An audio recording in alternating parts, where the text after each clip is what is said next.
خداوند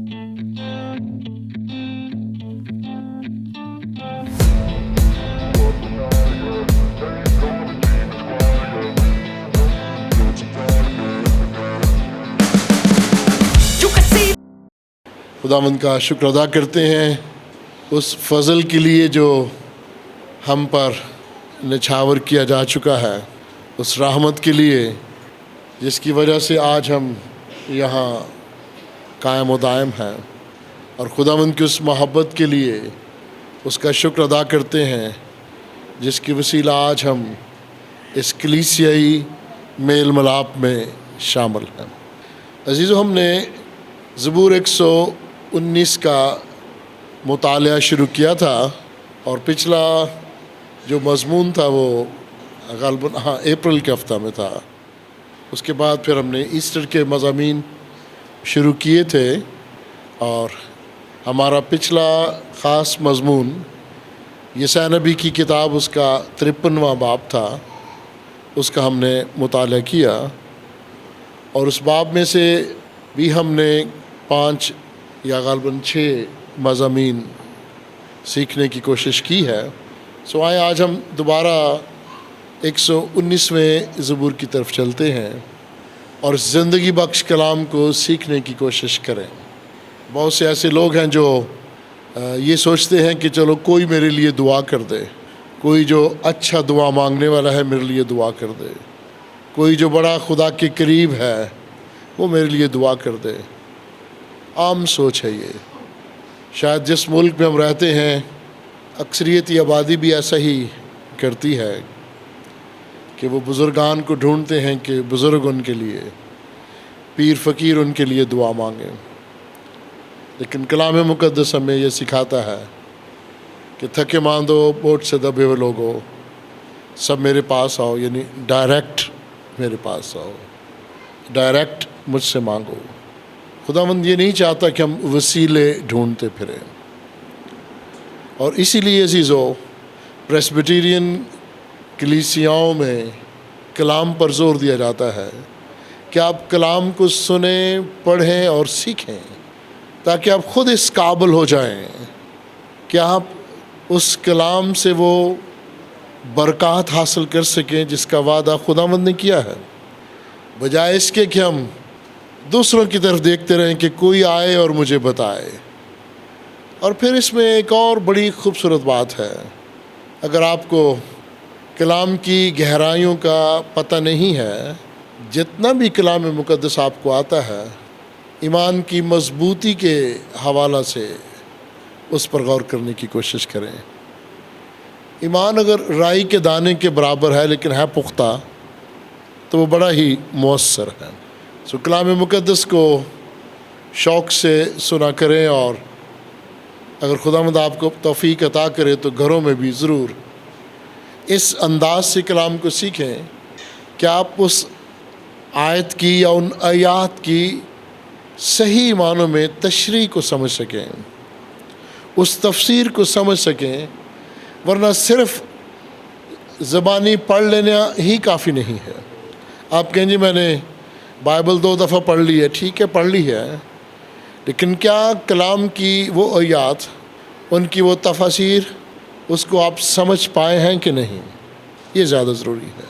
ورنہ آج کے دور میں عزیزو ایسے عجیب و غریب خادمین آ گئے ہیں جو اپنے آپ کو خادم کہتے ہیں، وہ کلام کی تشریح یا تفسیر نہیں کر سکتے، بلکہ پڑھ بھی نہیں سکتے، اردو زبان میں ان کا تلفظ بھی ٹھیک نہیں ہے، اور وہ سمجھیں گے کیسے؟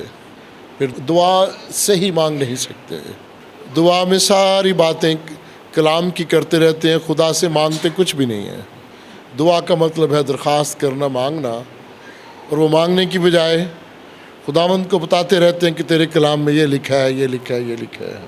یہ وہ ساری باتیں ہیں جس پر ہم غور کرتے ہیں، اور آج ہمارا جو خاص مضمون ہے اس میں زبور نویس کی رہائی کے لیے التجا ہے۔ یہ خاص موضوع ہے، رہائی کے لیے التجا، اور اس میں وہ دعا مانگ رہا ہے، اور دعا جب وہ مانگتا ہے تو ان الفاظ پر آپ نے غور کرنا ہے کہ زبور نویس کا دعا مانگنے کا طریقہ کار کیسا ہے. میں نے 20 دفعہ ان باتوں پر زور دیا ہے کہ دعا مانگنے سے پہلے، شروع کرنے سے پہلے اپنے خالق مالک خداوند کی حمد و ثنا کی بات کریں، تعریف کی بات کریں کہ تو اعلیٰ ہے، تو بزرگ ہے، تو خالق ہے، تو مالک ہے، تو ہم پر رحم کرنے والا ہے. پہلے اس کی تعریف کریں، حمد و ثنا کریں. دنیا داری میں بھی ایسے ہی چلتا ہے کہ پہلے آپ اپنے سے بڑی پوزیشن والے کو یا بزرگ کو پہلے اس کی تعریف کرتے ہیں کہ جی ہم نے آپ کے بارے میں اچھا سنا ہے، اور پھر آپ اپنے مدعا کی طرف آتے ہیں، نفس مضمون کی طرف آتے ہیں. تو جو خالق مالک ہے، کائنات کا بنانے والا ہے، پہلے اس کی شکر گزاری کریں. اس کو لوگ جو بیٹھے ان کو بتائیں کہ میں جس خداوند کی عبادت کرتا ہوں، جس کی حضوری میں میں کھڑا ہوں اور دعا مانگنے لگا ہوں، وہ خداوند قدرت والا ہے. اس کے بعد پھر اگر آپ کلیسیا میں ہیں تو کہیں کہ آپ خداوند کلیسیا پر رحم کر، کلیسیا کی فلاح و بہبود کے لیے. اور اگر کہا جائے وطن عزیز کے لیے تو پھر وطن عزیز کے لیے. اگر کہا جائے کہ کلام مقدس سنانے والے کے لیے دعا مانگیں تو وہ چند الفاظ بولیے گا. یہاں خاندانی دعا موضوع نہیں ہے. اگر آپ کلیسیا میں بیٹھے ہیں اور بار بار اپنے لیے دعا مانگنا وہ بھی موضوع نہیں ہے، وہ بھی تنہائی میں اپنے لیے دعا مانگے. یہ چند باتیں ہیں جو میں اکثر دہراتا رہتا ہوں، اور میں محسوس کرتا ہوں کہ دہراتے رہنا چاہیے تاکہ کلیسیا کے عام اراکین کو بھی پتہ ہو کہ ہم جو دعا مانگتے ہیں کیا وہ ٹھیک بھی ہے کہ نہیں.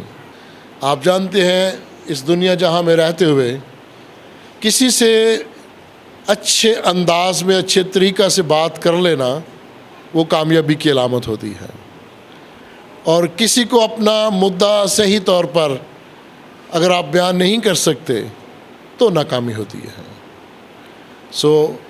بڑے اچھے انداز سے خداوند سے بھی مانگنا چاہیے. اگر آپ متکبرانہ انداز میں خدا سے مانگیں گے تو کچھ نہیں ملے گا. اگر آپ کہیں کہ خداوند میں بہت اچھا ہوں، میں بہت روزے رکھتا ہوں، میں دوسروں سے اچھا ہوں، میں خیرات کرتا ہوں، میں بڑی دعا مانگتا ہوں، میں یہ کرتا ہوں، تو خداوند ایسی دعاؤں کو نہیں سنتا. خداوند کے حضور خاکسار بن کر آئیں. اگرچہ آپ میں ٹیلنٹس ہیں بھی تو اب یہ کہیں کہ خداوند یہ ٹیلنٹس، یہ خوبیاں جو تو نے مجھے دی ہیں یہ کچھ بھی نہیں ہے. اگر ابھی چند لمحوں میں تو مجھے اپنے پاس بلا لے، میری جان لے لے، تو میری یہ ٹیلنٹس کسی کام کے نہیں ہیں. یہ چند باتیں ذرا اپنے ذہنوں میں رکھیے گا. اور آئیں 119ویں زبور کی 145ویں آیت پر غور کریں. زبور نویس لکھتا ہے، میں پورے دل سے دعا کرتا ہوں، اے خداوند مجھے جواب دے، میں تیرے آئین پر عمل کروں گا. پہلی بات، میں دل سے دعا مانگتا ہوں. میری دعا بناوٹی نہیں ہے، میری دعا دکھاوے والی نہیں ہے جو ہم میں سے بہت سارے لوگ مانگتے ہیں.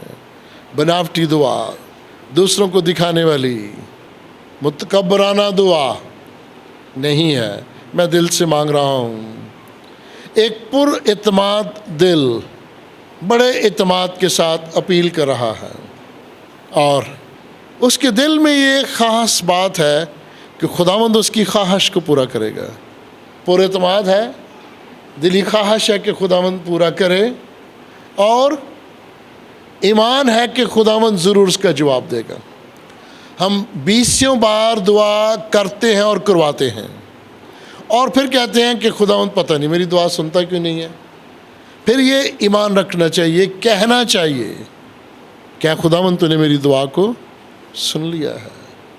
بے شک بار بار مانگنا بری بات نہیں ہے، لیکن اگر ہر بار یہی سوچیں خدا سنتا ہی نہیں ہے، مایوسی ہو، اعتماد نہ ہو، تو پھر یقیناً ہم ناکام ہو جاتے ہیں.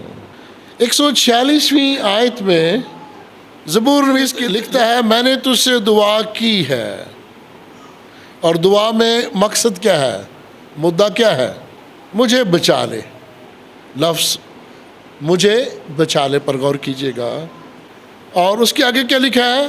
اور میں تیری شہادتوں کو مانوں گا.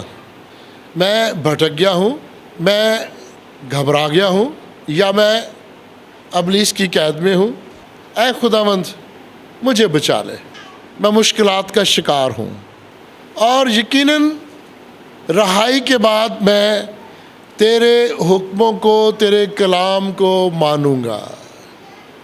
یعنی کو وعدہ تو کرنا چاہیے نا خداوند سے کہ اے خداوند اگر تو اپنے کرم کی نگاہ مجھ پر کرے گا تو یقیناً میں تیری خدمت کروں گا۔ دنیا میں بھی تو ایسے ہی لوگ کرتے ہیں نا جی، آپ میرا کام کریں، مجھے نوکری دیں، میں پھر آپ کی خدمت کروں گا۔ آپ مجھے موقع دیں کلیسیا میں خدمت کرنے کا، میں یقیناً کلام مقدس کے معیار پر پورا اتروں گا۔ اور یہاں کہتا ہے کہ میں ضرور تیرے حکموں پر عمل کروں گا، مجھے بچا لے۔ میں آپ کی توجہ پطرس رسول کے اس واقعہ کی طرف لے کر جانا چاہتا ہوں جب خداوند سمندر پر چل رہا ہے، لہروں پر چل رہا، اور پطرس اور اس کے ساتھی جو کشتی میں ہیں وہ دیکھ کے حیران ہو جاتے ہیں، پہلے تو ڈر جاتے ہیں نا، اور پھر پطرس کی خواہش ہوتی ہے کہ وہ اسی طرح جس طرح خداوند سمندر کی لہروں پر چل رہا ہے وہ بھی چلے۔ تو کیا ہوا؟ خداوند نے تو کہا آ جا، اور وہ چلنے لگا۔ یہ بھی بائبل مقدس کی تاریخ کا اور اس دنیا جہاں کی تاریخ کا بڑا ہی انوکھا واقعہ ہے۔ ایک عام سا شخص جس کی خواہش ہے، جس کی دلی مراد ہے کہ وہ خداوند کی طرح پانی کی لہروں پر چلے، اور وہ بھی سمندر کی لہروں پر، اور خداوند کا جواب کیا ہے؟ آ جا، چل۔ اور اس نے چلنا شروع کر دیا۔ جب بڑی بڑی لہروں کو دیکھا ہے تو دل گھبرا گیا، اور جب گھبرا گیا ہے، اعتماد نہیں رہا تو ڈوبنے لگا، اور جب ڈوبنے لگا تو کیا کہا؟ اے خداوند مجھے بچا لے۔ خداوند نے اسے بچایا ہے۔ اور پطرس بھی اس واقعے کے بعد کیا خداوند کی خدمت میں زیادہ پرجوش نہیں ہوا؟ کیونکہ اس نے اپنی زندگی میں ایک بہت بڑا معجزہ دیکھا جو شاید اس سے پہلے کسی نے نہ دیکھا۔ پرانے عہد میں ایک بڑا ہی خوبصورت معجزہ ہے جس میں سمندر دو حصوں میں تقسیم ہو جاتا ہے اور وہ خشک زمین سے چلتے ہیں، لیکن یہاں پطرس سمندر کی لہروں پر چل رہا ہے۔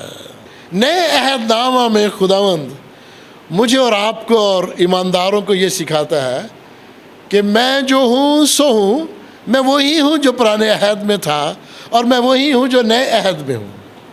لوگ بس اوقات یہ کہہ دیتے ہیں کہ جی پرانے عہد نامے میں تو یہ لکھا ہے، شریعت میں تو یہ لکھا ہے، تو اس کو کیسے چھوڑے؟ نئے عہد نامے میں یہ لکھا، کہتے یہ تو بڑا فرق ہے۔ لیکن جب وہ موازنہ کرتے ہیں پرانے اور نئے عہد نامہ کی ان آیات کا اس پس منظر کی روشنی میں، پھر انہیں سمجھ آتی ہے کہ یہ وہی خدا ہے جو پرانے عہد نامہ میں الہام کے وسیلہ انبیاء کو لکھوا رہا ہے، اور یہ وہی خداوند ہے جو نئے عہد نامہ میں الہام کے وسیلہ اپنے بندوں کو لکھوا رہا ہے، اور نہ صرف لکھوا رہا ہے بلکہ اپنی موجودگی سے انہیں اور زیادہ ایمان کی مضبوطی عطا کر رہا ہے۔ پرانے عہد میں خدا ہر وقت کلیسیا کے ساتھ چلتا نہیں رہا، وہ ہم کلام ضرور ہوتا رہا، باتیں کرتا رہا، وہ بادل کی صورت میں، روشنی کی صورت میں بھی ظاہر ہوتا رہا، لیکن اس مجسم حالت میں جب وہ بدنی صورت میں ظاہر ہوا تو یہ ایک انوکھا واقعہ ہے کہ خداوند انسانوں کے ساتھ 3.5 سال رہا، انہوں نے معجزے بھی دیکھے، اور خداوند نے عملی طور پر بھی انہیں وہ سب کچھ کر دکھایا۔ یہاں عزیزو کتنی پیاری چھوٹی سی دعا ہے جو میرا اصل مقصد ہے آپ کو اس مضمون کی طرف لے کر آنے کا، کہ زبور نویس رہائی کے لیے دعا مانگ رہا۔ اسے رہائی کی دعا کے لیے بہت سارے بائبل مقدس کے حوالہ جات بتانے کی ضرورت نہیں ہے، خدا جانتا ہے، لیکن کہنا کیا ہے، درخواست کیا ہے؟ درخواست پر غور کریں۔ درخواست کیا ہے؟ مجھے بچا لے۔ اس کو ہم کہتے ہیں چھوٹی سی دعا، مجھے بچا لے۔ میری بہنیں، میں نے بچپن میں دیکھا ان کو گاؤں میں صبح سویرے اٹھتے ہی ہاتھ منہ دھو کر جب آٹا گوندنے لگتی تھی تو ان کی دعا کیا تھی؟